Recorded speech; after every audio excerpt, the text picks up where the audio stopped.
বন্ধুরা, আজ তোমাদের একটা মজার গল্প শোনাবো। গাধা ও লবণের বস্তা।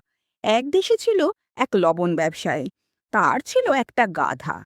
ব্যবসায়ী প্রতিদিন গাধার পিঠে লবণের বস্তা চাপিয়ে বাজারে যেতেন।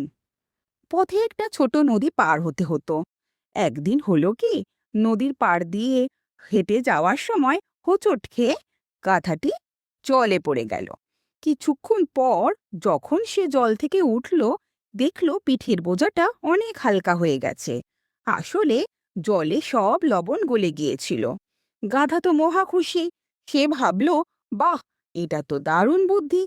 কাজ না করে বোঝা হালকা করার উপায় পেয়ে গেছি। পরদিনও নদী পার হওয়ার সময় গাধাটা ইচ্ছে করে জলে ডুব দিল। আবার লবণ গলে গেল, আর তার বোঝা হালকা হয়ে গেল। ব্যবসায়ী বুঝতে পারলেন গাধাটা তাকে ফাঁকি দিচ্ছে।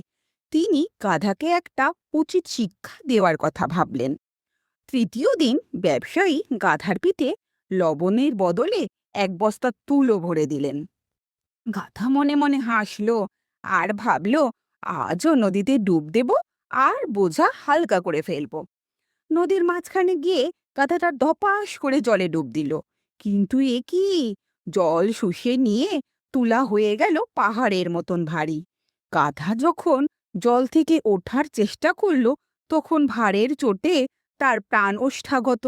সে কোনো মতে টেনে টুনে ডাঙায় উঠল আর কাঁপতে কাঁপতে ভাবল, হায় হায়, প্রতিদিন কি আর ভাগ্য সহায় হয়? অতি চালাকি করতে গিয়ে নিজের বিপদ নিজেই ডেকে আনলাম। বন্ধুরা, এই গল্পটা থেকে আমরা শিখলাম, অলসতা আর অতি চালাকি শেষে নিজেই ক্ষতি করে। আর বন্ধুরা, গল্পটা তোমাদের কেমন লাগলো? যদি ভালো লাগে একটা লাইক করে দিও, আর কেমন লাগলো জানাতে ভুলো না কিন্তু।